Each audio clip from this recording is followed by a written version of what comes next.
World News Today, brought to you by the Admiral Corporation, makers of Admiral Radio, America's smart set.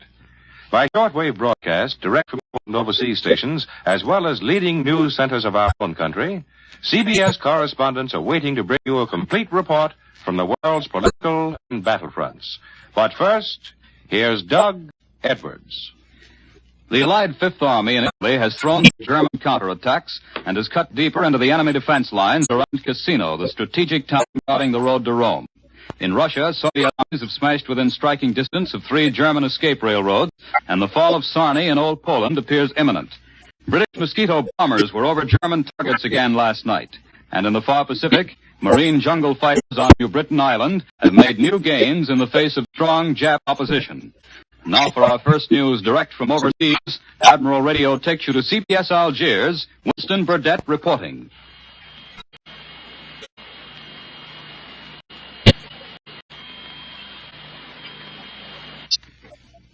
We regret that we are not able to make contact with Colombia's correspondent in North Africa. However, for home front news, Admiral Radio takes you now to CBS Washington, Don Pryor reporting.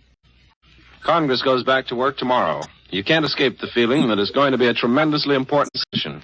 Certainly it will be racked with controversy because all the pent-up wartime pressures of the nation will be focused on Capitol Hill. Here are some of the issues that are waiting to be solved. Taxes. A bill providing a little over $2 billion, 1/5 as much as the Treasury asked for, is awaiting action in the Senate. Subsidies. By February 17th, there will have to be a showdown on the whole question, using subsidies to hold down the prices of food.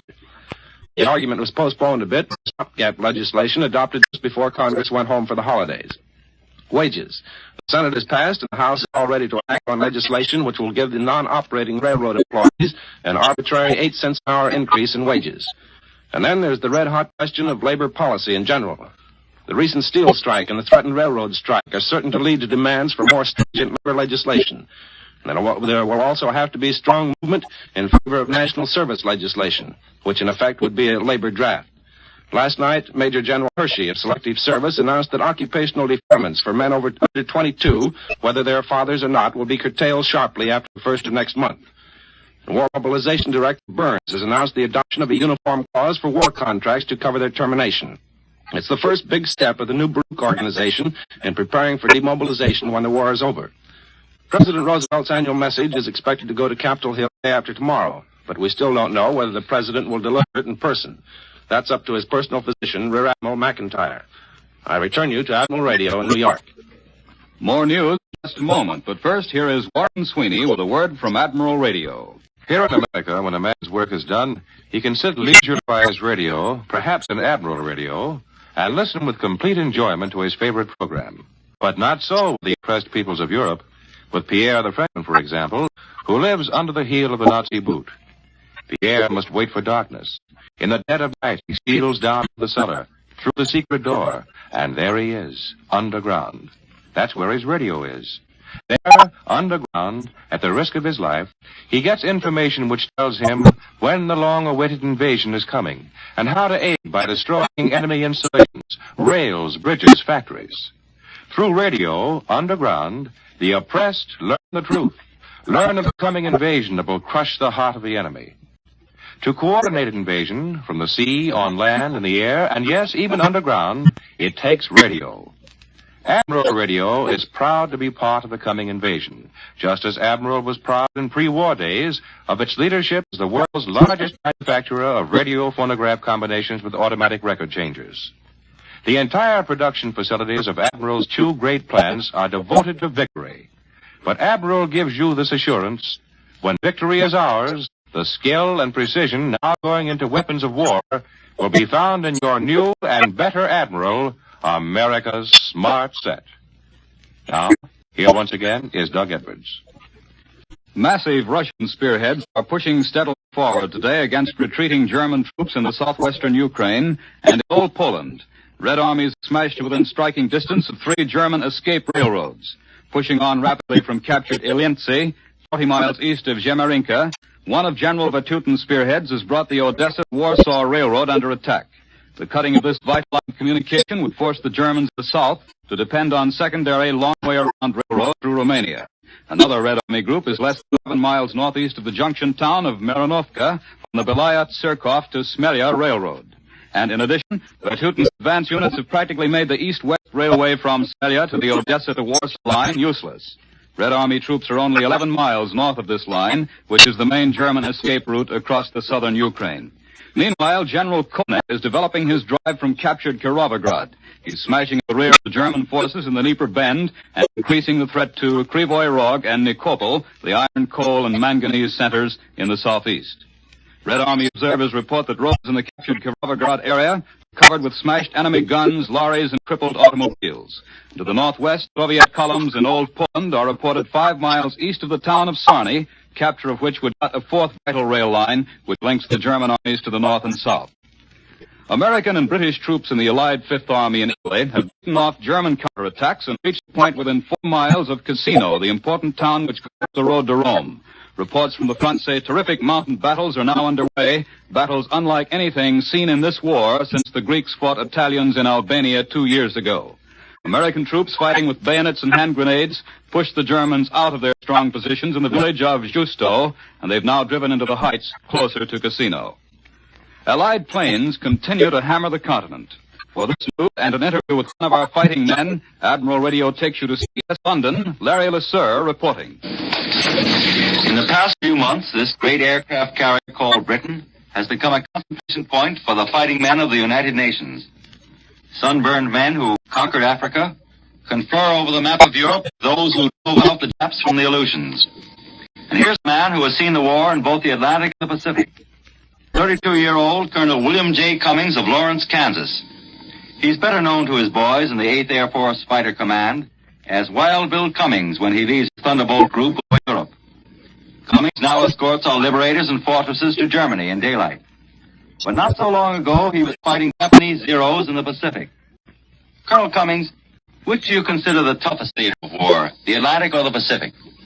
Well, as an airman, there's not much doubt that the war is tougher here in Europe than it was out in the Pacific.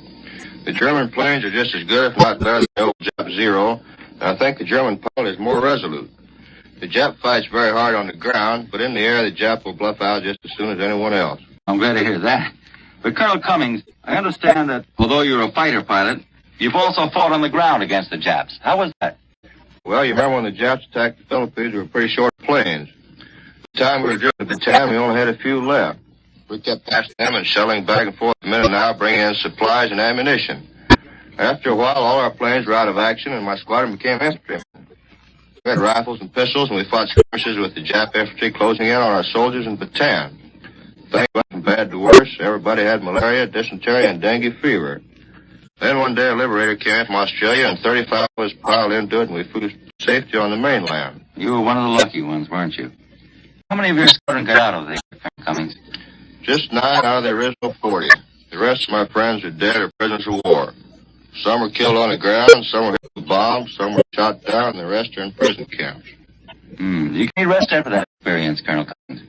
Yes, after making a few missions over New Guinea against Japanese Zeros, I went back to America. Joined a new fighter squadron, and they sent me over here. Well, where would you rather be, here or in the Pacific? Living conditions are better over here, aren't they? Yes, they are, except for the cold. Well, how about food? That's better over here, isn't it, Colonel Cummings? Well, on the town, we had 2 meals a day, rice and sometimes little canned salmon. Over here, it's spam and Brussels sprouts. Well, I guess you'd settle for a steak and French fried. Sure would, Larry. But when this is over, I want to get back and fight the Japs. After you've been strafed and bombed and seen your friends die alongside you, the war becomes very personal. I left a lot of good friends back there. Yes, I guess the war is more impersonal for our boys here in Europe. Most of them have never seen a German. They've never seen the cities their bombs destroy. Have you ever been in Europe yourself, Colonel Cummings? No, I never have, but I don't think it'll be long now. Germans almost in the same position as we were in the Pacific 2 years ago. They're on a defensive. Yep, I guess they are. I hope they'll keep them on the defensive for a long, long time. Thank you very much, Colonel Cummings. We return you now to CBS, New York.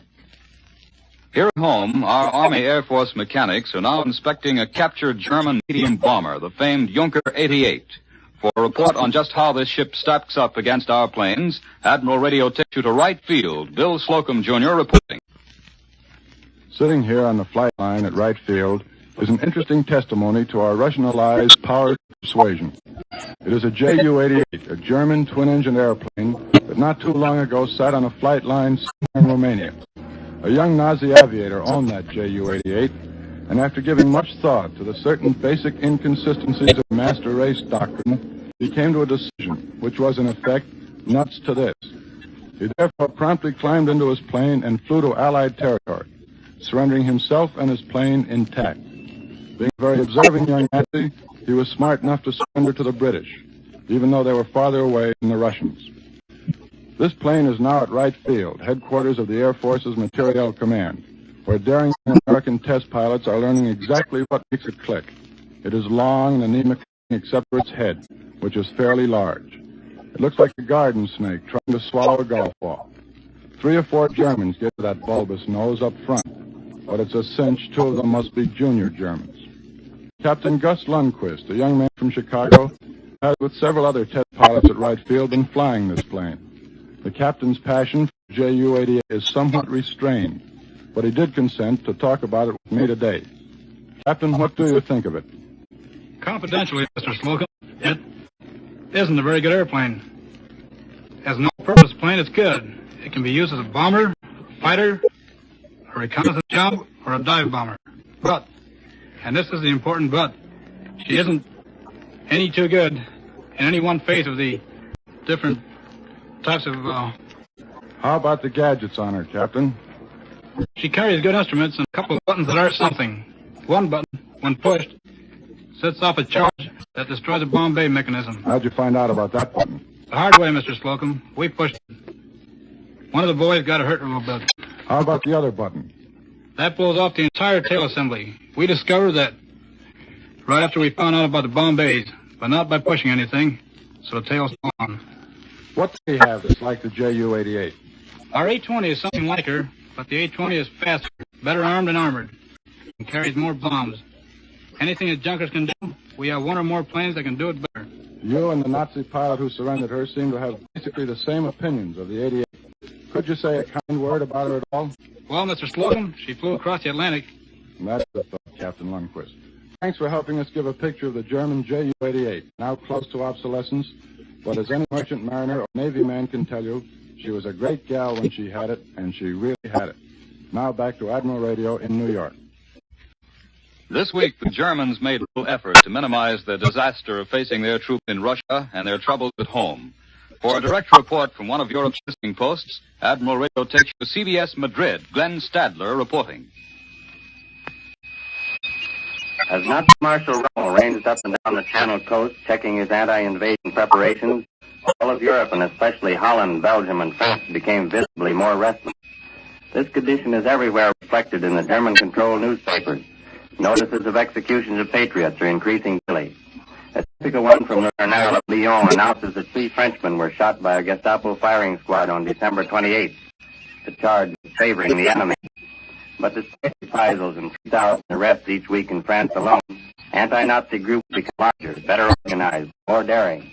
In Valenciennes, a dozen armed men, led by a man brandishing a gun in each hand, broke into the jail, took 50,000 francs, and liberated 5 companions. In a running gun battle, 1 was killed. The others escaped, some on bicycles. Thus, having failed to quell resistance, Nazis have reverted again to what they must think is a clever trick, but has had little or no success. It's a periodic appeal to surrender firearms and promises immunity from punishment, even though possession of guns and explosives is illegal. The catch is, of course, that the minute someone is foolish enough to comply, he's arrested.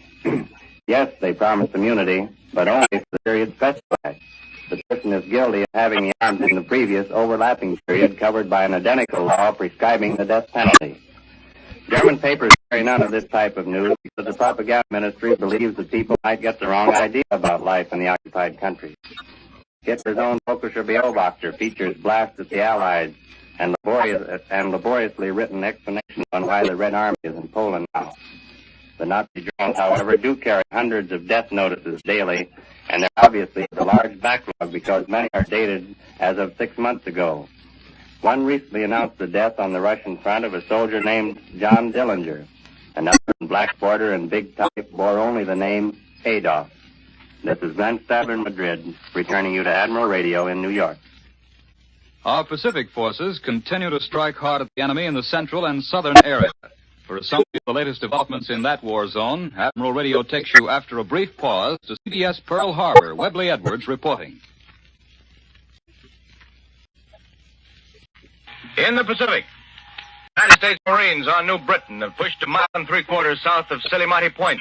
There's heavy fighting. Rabaul has been raided for the 6th time in 6 days. Australians are driving up the Huon Peninsula and are close to a juncture with United States forces who last week landed at Sidor. The Marshals have been bombed again. I'm now able to tell you that I have just spent some time with the Marines of Tarawa. Earlier, I flew to a Pacific island and, to my surprise, landed squarely in the midst of them, just as their convoys were arriving. I say to my surprise because outside of official circles, nobody knew where they were. There had been considerable speculation as to where the Marines would be taken for rest and rehabilitation after their occupation of Tarawa. That arrival of Marines, back from one of the grimmest, bloodiest actions in all the history of this fighting corps, was one of the most impressive things I've ever seen. They came off their troop ships in every stage of disarray. They still wore their mottled camouflage fighting outfits, those who still had them, but they were in shorts and old suits of underwear. Some wore improvised wraparounds. They brought much of their equipment back with them, and it had the look of well-worn battle gear. Only equipment that's been in real fighting can have quite that appearance. They had some of their wounded with them, and some who had died on the way home. They were tough, hard-bitten, and soberly serious. They were men who'd learned about war at Guadalcanal before they found out about hell at Tarawa.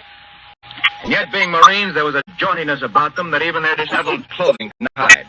This was no gala landing, nor was there any of the spick and span parade ground stuff about this homecoming. But even so, as they poured down the gangways and stepped again on solid earth, the Marines raised their heads and straightened their shoulders and looked just square in the eye as if to say, well, that was that. They had trophies, naturally. Bundles of Jap paper, money, Jap flags, and all the dozens of things that fighting men pick up on battlefields and take back to the girlfriend of the family. Went to a plain in a higher region of the island and set about making them a great camp. It's a real undertaking to set up a camp for as many men as they had and do it from the ground up, but they thought nothing of it. They're there now, getting some rest. They are restless, though, and I think they would welcome action at once if they could get it. When you have seen the Marines back from Tarawa, it makes you glad they are on our side. It would be very unpleasant to meet these Marines in battle anywhere. This is Webley Edwards at Pearl Harbor, joining you to Admiral Radio in New York.